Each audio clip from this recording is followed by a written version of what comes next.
Well, I had many people when The Secret came out come to me. I had this one young woman to come to me. She's like, watched the movie 20 times. I've read the book 6 times. And every morning I go out to my mailbox, and for some reason I'm doing something wrong. I don't see $1 million check. And I said, have you considered serving people through work? You'll have a higher probability of getting a check if you get grounded in reality here. You're living in kind of a fantasy land. Dr. John Demartini is a world-renowned human behavior expert and speaker who's been helping individuals unlock their personal and professional potential for the past 40 years. As the founder of the Demartini Institute, he's inspired millions through his teachings. In this conversation, we discuss how to work with the hidden order of the universe, values, manifestation, and the art of personal transformation. So some people misinterpreted The Secret as you just visualize it and then things manifest like magic. But I'm a firm believer of grounding yourself and using neuroscience and using intelligence to your advantage and increasing probability of opportunities. I do believe that if we set a goal that is congruent and aligned with what we value most, we have the highest probability of achieving. One of the challenges when you have a big vision is that it can make others around you uncomfortable. Many times people won't understand your vision because it doesn't support theirs. They want to bring you into their world and project their values onto you. If you don't give up on something and you stay with something, which is a sign of something congruent and deeply meaningful, then eventually you end up at the top. You just got to stay with it. John shares that creating the life of your dreams isn't just about thinking positively. It's also about aligning with what truly matters to you and taking action. The secret behind the secret left out of the secret is don't waste your time on goals that aren't really, truly most meaningful, inspiring, and highest in value, because you're going off on distractions. If you do, the way the brain works is that whenever sensory information comes into the brain, it ascends up the tracts and goes up into the thalamus. And there's a pulvinar nucleus in the thalamus that is the gate and filter for conscious awareness. And whenever you're concentrating on what's highest in your value, you maximize the gate of information and you're able to see the synchronicities of opportunities and resources to help you achieve it.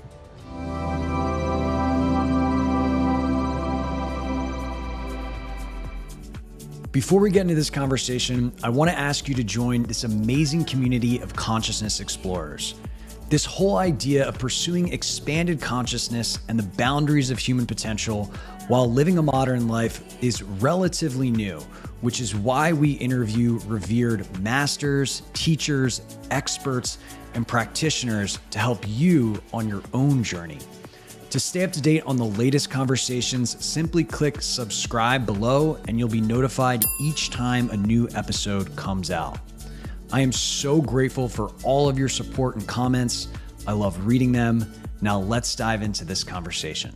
Hey, John. Well, I'm very excited for our conversation. Let's go on the journey of what that process looks like for discovering that unique essence that wants to flow through that has been covered up by the conditioning and programming and all the things that make it difficult. I was speaking in Johannesburg in 2012, I remember, and there's about 5,000 people in the audience. And I said, how many of you would love to be financially independent? Passive income, exceed your active income. Everybody put their hand up. Some people put 2 hands. Some people put their leg in the air. They're all excited. And then I asked right after that, and they're roaring in excitement. I said, now, how many of you in this room are financially independent? Your passive income exceeds your active income. And you work because you love to, not because you have to. And all the hands went down but 7. And this is an entrepreneur, so you would expect a lot higher, but that was the number. And I said, it's interesting that you say you want to do something, but you're not doing it. Are you sure this is what you really want to do? Because what you say you want to do and what your life demonstrates are 2 different things. And I asked him to do a little thing for me. I said, let's take out a piece of paper. I'm going to give you a pallet of 10 million US dollars. Imagine you just received it. You have 60 seconds to write down what you're going to do with this $10 million. And I'm going to give you 60 seconds to write the 10 things you're going to do with this $10 million. On your mark, get set, go. And everybody was rustling to write down what they would do with this $10 million. And I said, stop, 60 seconds now. And turn it to the person on your left. And whoever just received it, I want you to calculate how much of that money of $10 million is still an asset and how much got spent on consumables that depreciated in value. And between 20 and 80% of the money that they received, of the 10 million, was gone on consumables that went down in value. A car, clothes, trip, fancy house, furniture, stuff, all things that went down in value, not up in value. I said, even though you say you want to be financially independent, your life is demonstrating that the immediate gratification of consumables and the lifestyles of the rich and famous are what you want, not the patience of deferred gratification and investing in assets that appreciate in value, which will work for you. So you have a passive income. I said, so what you say you want and what you actually are demonstrating that you want are two different things. So if they come on the website and they take the time to do the value determination, it will filter through the illusions that most people carry about what they think is important to them and help them discern what actually is their life demonstration. Because you need to start from the actual truth about who you are. That's the beginning. And then you'll know by looking at what's really important, why you keep excelling in that and why you keep frustrating in the other areas. So that's the start. Now, you can always change the value structure and change the hierarchy of values. There's a science of that. But first, starting out and identifying where you are and who you are and what you're really committed to is a really good starting point. Because there's a lot of ahas that come. No wonder I don't stay focused here. No wonder I'm excelling here. And they get a glimpse of why they're doing what they're doing, and that's a starting point. Then it's wise to structure your life by identifying all the actions you're doing in your life and take a look at what you're doing actually in your day and look at what are those things, what's the production of those, and how much meaning does it have? To see if you're doing something that's inspiring and meaningful and really high in priority. And are you doing something that actually contributes to other people where you're in a sustainable, fair exchange manner receiving remuneration? So you have an income source from it. That way you get to be paid doing what you love and have a vocation and vacation do the same. In the process of doing that, we start structuring people's lives by priority. If you're not filling your day with high priority actions that truly inspire you, that are meaningful, that produce, your day is going to fill up with low priority distractions that are going to be meaningless, distracting, and unproductive. So taking the time to prioritize your life and organize your life and, in a sense, live by design, not duty, and live by foresight, not hindsight, starts a person off in a new direction where they start to build momentum. And their life can change by that structure. So that's a good starting point, I think, for most people. Now, take me, one phenomenon I've noticed, and I appreciate you bringing up the notion of there being momentum in certain places and, friction in others, is that there's also this seemingly calibration with the feedback that I'm getting from life itself. Sometimes it's like I go in one direction and it's like, this is hard, this is hard, this is hard. And then I go in the other direction. It's like everything works perfectly. And the same amount of effort is applied in both directions. How do you value that particular input in this equation? And how do you make sense of it? Well, you said it very nicely. Whenever you're living congruently according to your highest value, and your highest value is your ontological identity, whatever is the highest item on your value list, you identify yourself by. If your highest value is raising beautiful children, you'll call yourself a mother. If your highest value is running businesses, you'll call yourself an entrepreneur. If your highest value is playing sport, a particular sport, you'll call yourself a soccer player. Your identity revolves around what you value most. Your teleological purpose also revolves around what you value most. Even your epistemological area of expertise revolves around what you value most. The brain, the medial prefrontal cortex, lights up with in the functional MRI the moment you're living congruently with that, and you're most effective and efficient and in the flow when you do that. So anytime you move away from what's really priority, you are designed. It's not a weakness. It's not a flaw. It's not some error in the universe. You are designed to get friction and resistance and feedback and challenge and self-depreciation and self-distraction. You're designed to have that as a feedback to guide you back to what is authentic, what is priority. So the universe loves you in a way, I like to think of it that way. It's an intelligence that loves you. It's a panpsychic intelligence giving you kinds of feedback through sociology, physiology, psychology. It's giving you feedback. Even technology gives you feedback to guide you to authenticity. So if it is tremendous amount of resistance and you feel like you're fighting uphill all the time, somehow your prioritizations, you're living by lower priorities and not delegating those and getting onto the highest priorities where you excel.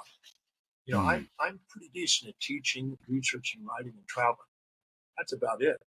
Outside that, I'm kind of useless. If I try to do those things, I get a lot of resistance. If I tried to cook for people, people would reject it and not eat it, right? And I don't cook and I don't drive and I don't do anything. I have specialists around me that take care of all those things. So I realize that if you're not dedicated to what's really most important and delegate what's not, don't expect an inspired, self-actualized life that's really in the flow. You're designed to get resistance when you're trying to be somebody you're not. And why be second to being somebody else? Why not be first to being it? That's the real message. That's why I delegate most things. I even jokingly say to my girlfriend, I said, listen, if I was to delegate my lovemaking to George Clooney, would you still love me? And she says, I'd love you even more. So I figured that if he can do a greater job than me, I might as well delegate that and go on to my teaching because that's about the only area I'm decent. Well, I appreciate that, though I'm a little weird to delegate the lovemaking to my wife. No, I'm joking. That's a bad joke. I'm just joking too. You know, this is I think a really important point that I want to underscore that also aligns with my own experience. So in the very beginning, you mentioned Paul talked about the soul and how it communicates through awareness.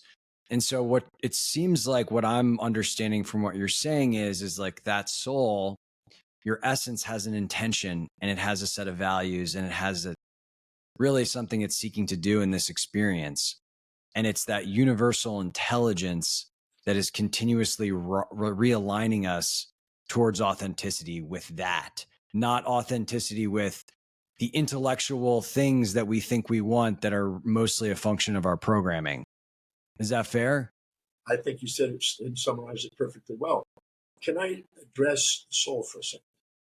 I would love to hear your thoughts on soul. I'd like to address that. You know, if you run into somebody and you see somebody that you admire, you look up to, maybe even infatuate, your brain and your senses are cognizant of the upsides, but not the downsides. So you're conscious of the upsides and unconscious of the downsides. And you create in your amygdala, which assigns valency to the hippocampus and stores it in the subconscious mind, an impulse to seek this thing out. So now you're infatuated with this person, admire them, and you seek them out. But you're actually blind and unconscious and ignorant of the downsides of this individual. And of course, over the days and weeks and months and years to follow, you will discover them. And you will discover that they have both sides. But at first, you're blinded by the infatuation, which is a subjective prey-seeking mechanism in the brain in order to capture prey, not becoming starved. And we starve for the affection, you might say. Now we can also meet somebody on the street that we look down on, resent, despise. And now we're conscious of the downsides or unconscious of the upsides. And now we create an instinct, a sympathetic instinct to avoid that. And that's because we're unconscious of the benefits and upsides this predator in our minds had. But a day, a week, a month, a year, or 5 years later, we find those benefits. We find out that it made us more independent, it made us more resourceful. There's lots of benefits that we ignore. So as long as we're infatuated or resentful, we're going to have intrusive thoughts that occupy space and time in our mind and distract us from being present. We're going to be living into the fantasies of the future or the nightmares of the past.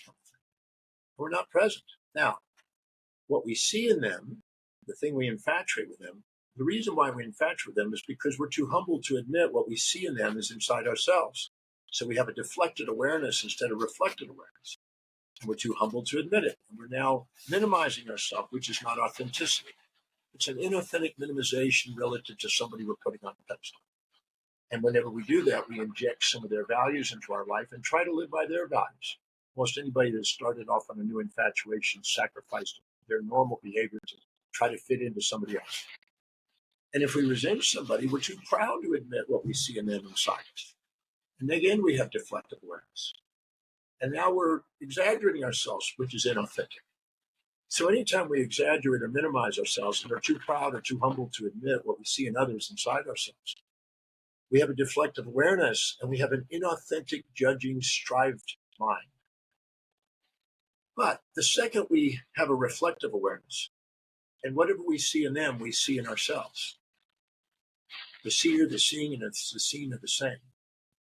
And we realize that what we're pointing our finger at is ourselves. The thing we're resenting is the thing we're ashamed of in ourselves, and these people are coming into our life to point it out to help us grow. And the things we admire in them is the things we have in our lives, and we're proud to have it, but we're too humble to admit it.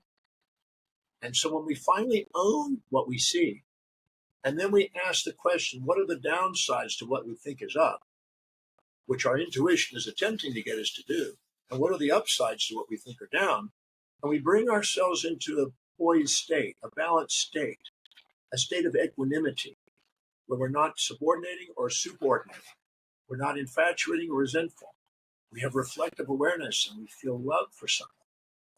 We know we transcended the conditions of judgment and we entered into the state of unconditioned love. SOUL.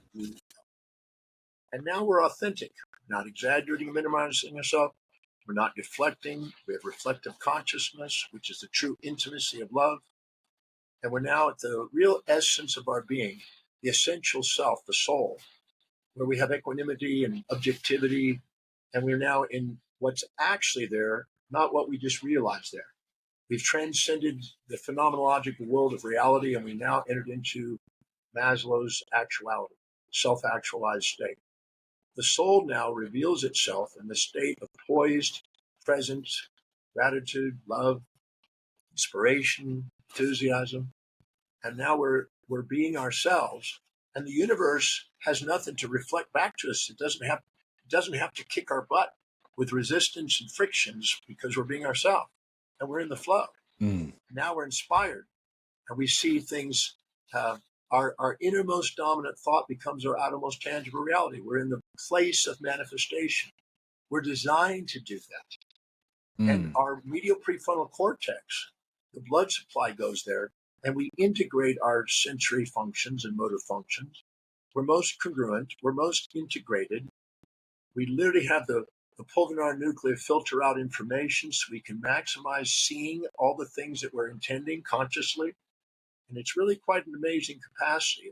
Our ability to manifest skyrockets when we're authentic. And to be very specific, the authenticity is deeper than, I'm this type of person, so I'm just going to be that type of person. You're referring to a deeper authenticity of establishing yourself at the place of capital S self. Well, many people confuse their subjectively biased opinions about themselves, primarily because of the distorted views of others and the law of contrast that we compare ourselves to them and distort our perceptions of ourselves by the contrast.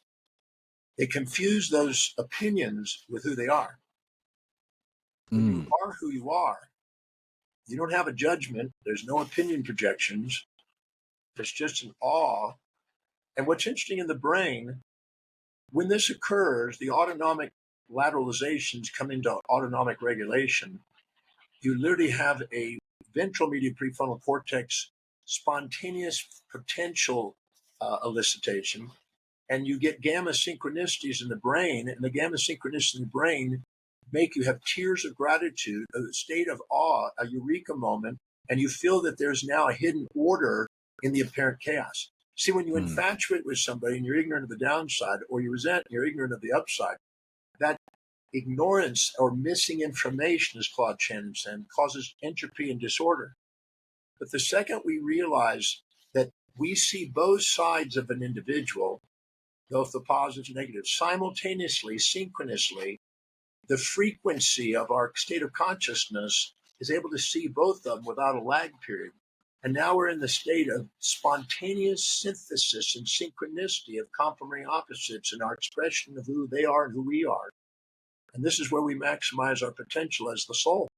And this is where we get, and the gamma synchronicities that fire off in the brain are confirmations of authenticity. And that's why most people that have tears of gratitude in moments know to listen to it, because it's a confirmation of a moment of authenticity. I hope you're enjoying this conversation so far. If you like what you hear, let me know by clicking like, subscribing to the channel, and responding with a comment around something that you found interesting in the conversation so far. In addition to these videos, I do a lot of writing on the exploration of consciousness and my own personal revelations in my newsletter called Consciousness: The Doorway to Human Evolution. To receive these updates and more, all you need to do is simply head to the link in the description below and you'll be added to the community of 20,000 plus consciousness explorers receiving weekly ideas and inspiration in their inbox. I look forward to hearing from you there. Now let's get back to the show. Well,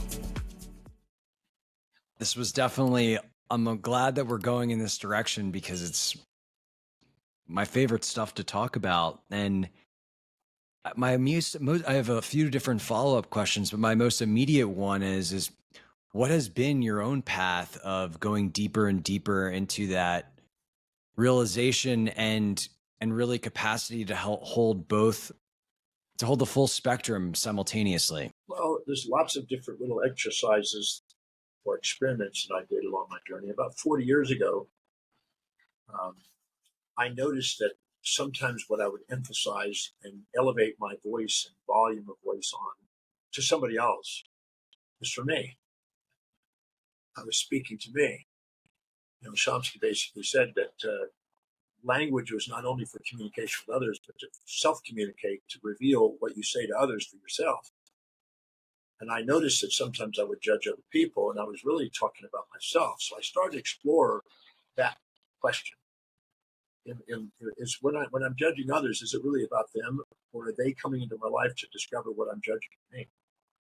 And so I did a little experiment. I went to the Oxford English Dictionary, which is the largest dictionary I could find in English, which is the thinnest paper, smallest print, largest volume. And I went through and underlined line by line through the book 4,628 individual behavioral traits.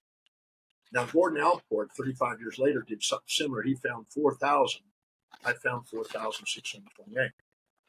I underlined the trait, and then off to the side in a small little edge, I wrote an abbreviation in pencil, the name of the individual who I believe demonstrated that behavior the most I know, personally know. And then I used them as my benchmark. And I asked myself, all right, John, where and when and to whom and who perceives me acting that way? And I went through and identified it until I could identify where and when I did it, until it was equal to the most extreme example of the person that I use as my benchmark. And then I realized that whatever I saw in others, I had. Now, these traits were not all positive. They were also equally as many that I thought were negative. So I found out that I had both hero and villain and saint and sinner and positive and negative behaviors, and nothing was missing in me. At the level of the soul, nothing's missing. At the level of the senses, things appear to be missing. The things that appear to be missing are the things you're too proud or too humble to admit that you see in others inside yourself. So when I went and reflected and saw what I saw in them inside me, I liberated myself from some of the judgment, because I realized, as Romans 2 says, what you judge in others, you do the same thing. So I basically reflected, and I noticed that as I did that, my retaliation to other people's reactions and my enamorations or my despises of other people calmed down, because I realized that they were just coming into my life to point out what I was hiding in my unconscious. So then I went one step further. If I thought it was a positive trait, I asked, what are the downsides? And if I thought it was a negative trait, what are the upsides? And I didn't stop until I balanced the equation and saw that there are no positive or negative traits, and that the moral hypocrisies of outer authorities have imposed that assumption, which blocks us from being able to love unconditionally life. So I basically realized that every trait is needed, and I don't need to get rid of any part of myself to love myself. I don't need to gain anything because it's not missing. It's already present, but it may not be in the form of the people I admired because they have a different set of values. It's in the form that I live according to my own values. And then I stopped comparing myself so much to other people and started comparing my daily actions to my own values. and looked at that for integrity. How congruent am I to what I'm doing, to what I value most? I found that was more productive than doing comparisons and judging and putting people on pedestals of pits, and it allowed me to put people more in my heart. It's beautiful. It's beautiful. It it makes me just a practical thing I'll share with the listeners is one of the things my spiritual teacher taught me is this: every time I notice myself having a judgment, to write it down and later go through this exercise of saying, I judge John because X, because I judge myself because of X. Right. And it's the same thing. And you're exactly right. And that exercise, there is a moment of revelation where you realize these situations are not random, that they are in fact in service of your evolution and realization. It's all on the way, not in the way. That's right. That's right. And that without those experiences, you wouldn't ever come to understand yourself with such comprehension. When we're talking about kind of the subconscious and yeah, man, it's the most beautiful, it's one of the most beautiful insights ever when you kind of realize you're looking at yourself, when you look at these things, that there's a true intelligence behind it. Yeah, well, I believe that there's, Jung described it that which you run away from, you keep running into. And the thing you run away from is a reflection of you. You can't run away from yourself. And so what happens is anything you infatuate with, you resent its opposite. Anything you resent, you infatuate with its opposite. Anything you infatuate and resent occupies space and time in your mind and creates an insomnia, which makes you have difficulty being really awake and really, and also rest. And so owning the traits of the people who are both heroes and villains within you is liberating. And I have an exercise I teach in my breakthrough experience program where I spend 2 days with people, helping people break through what they think is in the way. And I have them go in there and identify the most heroic individual that they admire and the most despised individual that they despise, and discover that that's them. And realize that they have even the most extreme behaviors. And when they actually get to that realization, they start to realize that the only reason we have a reaction to these people is because we have disowned that in ourselves. And we only respond to people on the outside that represent the disowned parts on the inside. If we own those parts and embrace them and see the beauty and the order that they provide, keeping us in homeostasis and keeping us present, then we all realize that everybody around us is just our teacher, revealing another part of ourself that we get to love, and we get to love more and have more fulfillment. I always say any part of us that we disown is a void, brings us empty. But any part that we reclaim and honor is a fulfillment that we get to share.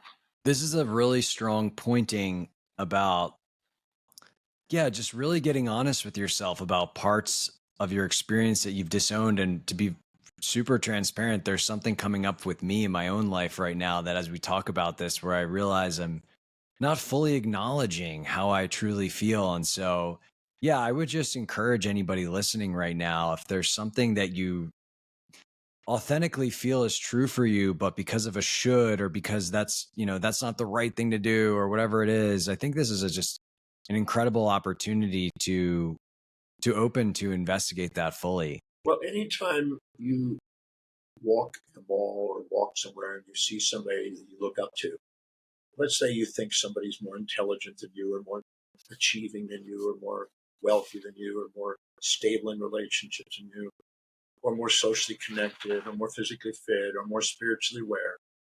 Anytime you subordinate to them and exaggerate who they are, which means you don't really know them yet, because people are fooled by facades, and you exaggerate them and minimize you, in the process of doing that, you're going to inject their values into your life. And you're not going to even be conscious of it, but you'll be injecting their values. Freud called this the superego, the moralizer inside you. And the way you know it's happening is you hear yourself saying, instead of I love doing what I do, I love being this, you'll hear yourself saying, I got to do this, I have to do this, I must do this, I should do this, I ought to do this, I'm supposed to do this, I need to do this. You'll hear internal imperatives, which are injected values of outer authorities. And as long as we're doing that, we're going to have a internal ego masochism. We're going to, in a sense, self-depreciate because we can't live in other people's values. It's not sustainable, but we're trying to. And Ralph Waldo Emerson said, envy is ignorance and imitation is suicide. And Einstein said, my contempt for authority is what made me one. He fought that, and he knew that he wasn't to subordinate to outer authorities, but to think within. So whenever we exaggerate other people and minimize ourselves and inject our values and cloud the clarity of our own calling, we literally have the friction and the frustration and the self-depreciation that is there to guide us back to our authenticity. It's trying to let us know we're going in that place that where you're getting all the resistance. But the second we find out what we really love to do, that our life demonstrates we spontaneously do, that inspires us, where our creativity is maximum, and give ourselves permission to prioritize our life and do that, and delegate the others to those that love doing that. So you help other people get to do what they love, and you get to do what you love. You help the economy grow. You open up economic opportunities. You actually inspire people. You wake up your leader. Your physiological health and well-being and resilience and adaptability maximized. There's so many rewarding things from authenticity that it's almost impossible not to pay attention to. So many people will subordinate to outer authorities instead of becoming the authority and the author of their own lives. I think a lot of people listen to something like this, and this was probably me at one point, and we're like, yeah, I hear that, but like, I need to make money. And I know that you've interviewed over 100 billionaires, and I just am curious if you could share more about what you learned and how this actually aligns to financial prosperity. Well, whenever you're living in congruency with your highest value, you're more objective. You're more reasonable. You're less volatile because the blood glucose and oxygen goes into the medial prefrontal cortex, which is the self-governing center, and it calms down the impulses and instincts or distractions of the amygdala. And so that is where you excel. That's where you have an objective view. That's where you have maximum equanimity and equity in your exchange and transactions with others. So you have a sustainable, fair exchange, and you maximize your potential financially. But the second you try to do something lower in your values, you become subjectively biased. The subjective bias is a survival response to capture prey and avoid predator. And so what you do is you distort your perceptions of the people you're in transactions with. And now you become either narcissistic and start to exaggerate yourself and expect something for nothing, or altruistic and expect to give something for nothing. And neither one of those are sustainable long term. And so if you get narcissistic, you eventually lose the customer. They don't want to do business with you. If you get altruistic, you eventually say, damn it, I deserve more than this. And eventually, both of those create symptoms to guide you back into authenticity so you can maximize sustainable fair exchange, which allows the maximum remuneration for your service. That's why people who have done well, they learn through trial and error or foresight to be themselves. And that's the one that people want to continue to do business with. And so you hear that. I was chatting with a gentleman that found one of the biggest gold mines in history and owned a bunch of companies. A very lovely guy. And he said, one of the things that life teaches you over time, and he was 85, he said, is that it's going to teach you that if you don't have fair exchange, it doesn't work. If you try to get something for nothing or give something for nothing, it backfires to try to teach you, and it creates symptoms and resistance and friction to try to get you back into your true self. And the true self is a reflective awareness where the seer, the seeing, and the seen are the same. The customer and you are one. And when you realize that you want them to get the maximum and you want to give yourself the maximum and you want to find the most fair exchange process you can. And if you do, they're going to want to continue to do business. You're going to want to continue to do business. If you're altruistic, you're going to want to give up. If you're narcissistic, they're going to want to give up. But if you're actually in fair exchange, you both want to continue. And so you build incremental momentum in business. If you stay with something long enough, you build incremental momentum in a brand. And then you magnetize opportunity from the brand. It's deeply aligned to this other guest I had on the show who wrote a book called Love Money, Money Loves You. And she was a Taoist Qigong teacher who actually had a direct transmission from the energy of money about its purpose. And it's pretty much exactly what you said. where it really is just a system of exchange, and we can essentially have like a capacity for that fluid motion of giving and receiving, to expand, the size of our cup, essentially. Exactly. Yeah, Felix Mann talked about money. And one of the things he said is money is also um, your integrity. In other words, if you do what you say and you have fair exchange, and you say, I'd like to work on a project, and people believe in you, you can also get money without doing anything in advance. So people can get, like Elon Musk, because people believe in him. If he wants to raise money and get stocks paid, he can do it because they believe in what he's about to do. They believe he's going to pull it off. So sometimes money is not necessarily a tangible thing, but it's what you're offering into the equation of life in a way that fulfills somebody else's value. So that's why if you care enough about humanity, I was speaking in Iowa at a church, and they asked me to speak on prosperity. And I said something. The first thing I said when I got on the stage, which shocked everybody, made everybody just quiet. I said, if you're poor, it's because you don't care about humanity. And that just made them stop and think about that. Because if you care about humanity, you're going to want to go to your fellow human being. You want to find out some need that needs filling. And you're going to either directly or indirectly, somehow effectively and efficiently, find a way of serving those needs. And if you do, you won't be lacking any money. And the one who cares the most about humanity to find the biggest problems humanity's facing and do what they can to solve that is the one that becomes the wealthiest individuals. If you're impoverished, somehow you're focusing on your own problems instead of focusing on contribution to serve other people too. And I don't mean altruistically, I mean in a sustainable, fair exchange. Well, I think, I couldn't help but think of Elon Musk when you talked about humanity's biggest problems and the richest man in the world. There seems to be some congruence there with that statement. And I did want to zoom in a little bit on what you mentioned earlier about the capacity to manifest when we are really kind of resting in that soul essence. I know that you were involved with the infamous film The Secret, and I watched that movie and remember thinking, okay, it can't be this easy. What's going on? And, a lot of stuff on my vision board have yet to come to fruition that were created at that time. So, talk to me more about kind of how this works and how there might be a bigger story here than what we have been led to believe. Well, I had many people when The Secret came out come to me. I had this one young woman to come to me. She's like, watched the movie 20 times. I've read the book 6 times. And every morning I go out to my mailbox, and for some reason I'm doing something wrong. I don't see $1 million check. And I said, have you considered serving people through work? You'll have a higher probability of getting a check if you get grounded in reality here. You're living in kind of a fantasy land. So some people misinterpreted The Secret as you just visualize it and things manifest like magic. But I'm a firm believer grounding yourself and using neuroscience and using intelligence to your advantage and increasing probability of opportunities.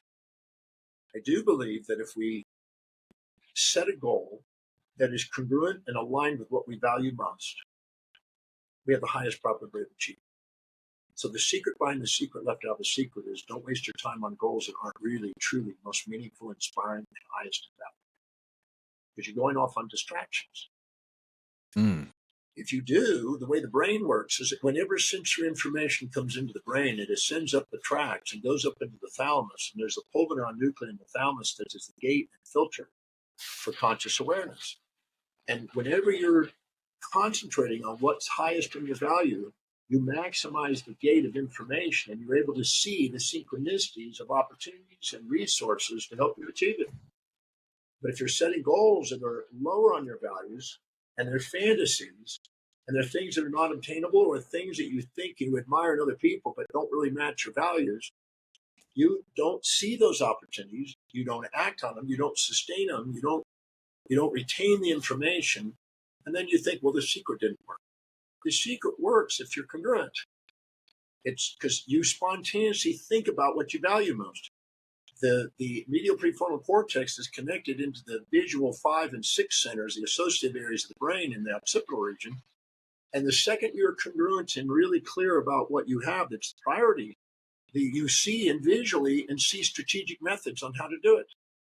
And the second you have a strategy, the purpose of strategies is to transform fantasies that you have into true objectives, to mitigate risk, to calm down the fantasy, and to go after something knowing you're going to embrace pain and pleasure in the pursuit of. Not look for a fantasy of one-sidedness, which doesn't exist. It's like trying to find a person to date that's going to have support without challenge or positive without negative. You're always going to get a pair of opposites. So prioritizing things, again, are very important in the manifestation. But you'll automatically think about it. You'll automatically visualize it with the associative areas. You'll automatically affirm it, because when you see it in your mind's eyes, you can articulate it to other people so clearly they can see it in their mind's eye and they want to join in on trying to participate in creating it. And you will automatically have what I call the transcendent feelings of gratitude, love, inspiration, enthusiasm, certainty, and presence, instead of the polarized emotions of seeking and avoiding and distraction. And then you'll tend to want to write it down, because when you're really inspired, you want to write down and get really clear and concise on the strategies to achieve it. And you're going to want to act on it. And you're going to spontaneously have energy if you're living by your highest values, and you automatically drain your energies. Your mitochondria fire off whenever you're congruent, and they shut down when you're not. And you're automatically going to have more self-worth because you're doing what you say, and more deserve level. And you're going to have more gratitude because you're getting to accomplish what you set out to do. And you manifest things if you stick to congruency. So the secret behind the secret, left out of the secret, in my opinion, is don't waste your time on fantasies. Go after true objectives that are deeply meaningful, that you will pursue persistently, relentlessly, and build momentum to achieve it. And be patient, realistic about what you're going to achieve. I had an opportunity to meet with a gentleman that starting at age 3, started doing piano. By 9, he was doing concert piano, concerto, performances all over the world by 9. And I met him, he was 80 going on 81. Now he's going on 82. And I had lunch and dinner with him on my ship. And that was interesting. He came and visited. I had him basically perform on the ship to inspire people. There's no way you can listen to this man without getting tears in your eyes. He's just engaged, present, with his eyes closed. And he knows 8,000 songs by heart without having to look at a piece of music. And I asked him, how often does he practice? And my mind was thinking 3 to 5, 6 hours a day, maybe. He said 13 hours a day since he was 3. Now, Wow. He knew his calling, he knew his identity, he knew what his purpose was, and he chopped wood and carried water like a Zen master. And he played the piano. And when you saw him, you saw somebody that's on a transcendent level on the piano. And those individuals exemplify what's possible for all individuals. But what happens is we get scattered and distracted by our comparison to other people and all the people we admire or despise and look up to or down on, instead of look with reflective awareness at and help us be ourselves. Mm. What is your belief around why some people seem to be able to do that so easily? A 3-year-old finding his thing versus people that, spend decades kind of being scattered. How come some seem to have that come so naturally? Well, I do believe that has something to do with our environment and our perception of our environment. If you're in an environment where your mom says, now do this and don't do that, and it's extremely black and white, and you'll be punished if you don't and rewarded if you do, you can get external motivation distract you from your authentic intrinsic drives. And so your whole life is trying to please somebody that's an authority and not want to upset people. And so you'll conform and fit into whoever the authority leadership is, and you'll end up spending your life trying to fit in instead of stand out, even though your innate yearning is to stand out and be different. And some people don't have that. They become the rebels as a child, and they defy things like that. And they're bad kids. They're labeled bad kids in the beginning, the misfits. But they are courageous enough to go after what they want. And so, as the famous Steve Jobs statement in things about the misfits, it's the misfits that change the world. The rest of them are conformists. They fit in. You're either conformity and following other cultures, or you're in Normandy building a new culture. I chose when I was very young, I wanted to build a culture, not follow a culture. And so I set out to walk on the path of, you know, individuality. As Ernest Becker in his Denial of Death text, he talks about there's a collective and an individual path for immortality. And those that fit in and conform are on the collective, the social. And those that are doing something that leaves the mark, they may be ridiculed, violently opposed initially, but eventually they make something that changes the world. And I wanted to go on that path. And that means you have to be willing to let people not understand you. Emerson said to be great is to be misunderstood. I'd like to share an interesting story about that, a fun story. I'd love to hear it. When I was 18, I was going to Wharton Junior College in Texas. And I carpooled with this other gentleman who was an engineer, a young 18-year-old guy that wanted to be an engineer. His dream was to build magnetic trains, which, by the way, he went on to do.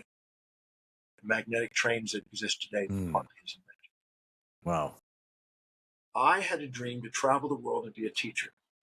I wanted to be like that gentleman that inspired me, to inspire people around the world to fulfill their dreams and do something extraordinary with their life. And I wanted to teach and research everything I could on every field possible for that objective. Well, one day we had a gentleman, a young man who was about 19, who was a very wealthy, the son of a very wealthy family, a bit on the arrogant side, sitting in the back seat, carpooling. And we were talking about our dreams, and he was in the back seat laughing. And he said, yeah, sure, John, you're going to do this, you're going to do that. Look, and he knew me when I was high school dropout. He knew, I had learning problems and speech problems and stuff. And said, sure, yeah, man, you're going to work in the cotton gin. Come on, you live in a small town. These people have fantasies. And he just really rained on our parade and degraded everything we were saying. And we looked at each other, the engineer and I, and we said, whoa, I don't think we're going to take him on this trip anymore. So we didn't let him carpool, mainly because we probably had insecurities about how we were going to accomplish it at the time, and we didn't like that resistance. And that was in 1973. Well, 2 years and a little bit, about 2 years and 3 or 4 months ago, I was doing a program online. I think we had about 8,000 people listening. And I have a director in South Africa that received some sort of blog announcement on the chat. And there's a guy that says, is that the John Demartini from Richmond, Texas? Now, the only person that would ask that is somebody that obviously knew me back then or whatever. And so when she said, did you live in Richmond, Texas? Because most people thought I lived in Houston, which is nearby. And I said, yeah, find out who it is. Because if he knows I lived in Richmond, I'd like to know who it is. And so I said, find out who it is and say, yes, I'm from Richmond. And so she sent back and says, yes, he lived in Richmond, Texas. And so the guy then said, this is so-and-so. And it was the guy that was in the back seat. And he said, this is so-and-so. And I said, wow, I haven't heard from you since 1973. How you doing? What you doing? I typed that in and sent it back to him. And then he sent back a message. He said, you friggin' did it, man. Wow. That had to be a very surreal moment. I've got a tear in my eye because, many times people won't understand your vision because it doesn't support theirs. They want to bring you into their world and project their values onto you. But when he said you friggin' did it, what he really said is you never gave up. If you don't give up on something and you stay with something, which is a sign of something congruent and deeply meaningful, then eventually the people at the top die out. You end up at the top. You just got to stay with it. If I live long enough, I'll be probably at the top of my field. Nobody else is there long enough. So, but what he was really saying is that I judged you back when you were 18. I ridiculed you. I criticized you. I didn't believe in you. But right now, I'm inspired, and I do. So congratulations. You just inspired me to look at my own life and to make sure I'm doing what I set out to do. I think, first off, that is an incredible story. I'm Feeling very inspired right now. And it makes me think about how a lot of us don't think big enough. A lot of us have that big vision inside of us, but there's this sense of, well, yeah, but, or I don't know. What advice would you have around that for people that have that kind of inner knowing that there's a bigger, grander vision that they have, but they're not yet fully embracing it? Anytime you take an action that is aligned and congruent with what you value most, you increase the probability of achieving it because you're disciplined, reliable, and focused in your highest value. Anytime you set a goal that is lower on your hierarchy of values, you procrastinate, hesitate, and frustrate, and decrease the probability of achieving it. When you decrease the probability of achieving something, you shrink the space and time horizons and search for immediate gratification to compensate for the unfulfillment. So you wake up your amygdala looking for an impulse. And so compulsive, impulsive, immediate gratifying, addictive behaviors and debaucherous lifestyles and consumer lifestyles as a compensation for unfulfilled highest values. But the second you go after what's highest on your value and stick to priority, delegating other things and sticking to the highest priority thing where you're doing what you love, you can't wait to get up and do it, where people can't wait to get that service, you automatically want to achieve more the second you achieve and accomplish what you set out to. So your space and time horizons expand. And they keep expanding until they get beyond your own age and your own life. And you build legacies and momentum. And so congruency offers you a feedback of a progressively ever expanding view of what you're capable of doing on planet Earth and beyond. So it's congruency. We were rewarded with, when we're congruent, we're rewarded with an expanded vision, an expanded strategy, and an expanded influence. It was Seneca, the Roman poet and philosopher, who said, you measure an individual by their most distant ends. And the magnitude of space and time within our innermost dominant thought will determine the level of conscious evolution we attain. So how big of space and time horizons do we have? If we look at Elon Musk, he has century objectives. You look at Richard Branson, he has at least decades to century. The people that have the broader space and time horizons are the people that do the greatest things because they automatically see humanity on a greater level. And so the question is how big a challenge are you willing to pursue? So if you don't fill your day with challenges that inspire you, it's going to fill up with challenges that don't. And it's better to go after a challenge that you want to tackle, that you're inspired to solve, and go out and do something that makes the biggest difference. And the greater the number of people we're able to make a difference on, the greater the life potential we have. So that's the question. And instead of how do I avoid challenges, what are the greatest challenges that I can solve on planet Earth? Bill Gates, one of the questions I remember reading in an article that he asked himself daily is, what is the greatest challenge? What's the highest priority challenge that I could solve today in the most efficient, effective manners with the resources that I have available? That's a great question. So he'll look and he'll go, okay, what's the biggest problem in the world? Okay, hunger. What's another big problem? Lack of water. What's another big problem? Dying of certain diseases. So whatever the biggest problems are, you target that and you find out what is being done on that and how do you do it more effectively and efficiently. And you end up making a massive difference if you target something like that. But most people don't give themselves permission to think outside their own physical selves. Of course, they get trapped in their physical limitations. Well, I think this is a great place to end the conversation with just this deeply inspiring perspective. So thank you very much, John. I know that you have an abundance of work and ways of teaching people about these different topics and ideas. Where is the best place for people to get started or explore your work more if this was a conversation resonated? Well, probably the easiest way to access what I'm doing would be to simply go to my website, drdemartini.com. If they go there, they can probably spend the rest of their life on there. There's enough information. They may have to believe in reincarnation because they may not be able to do it all in this life because it's a vast amount of information on the website. But it's there for them. it's informative, educational.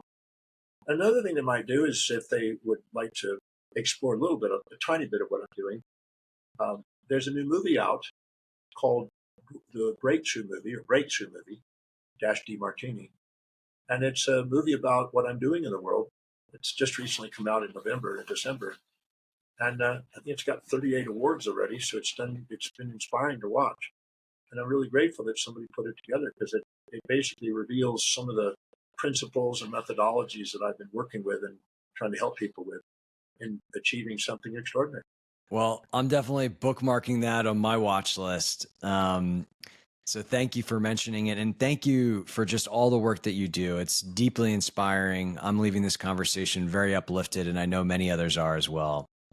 So thank you, Dr. Martini. And thank you, everybody, for listening. Thank you, Scott. Appreciate the opportunity to be with you.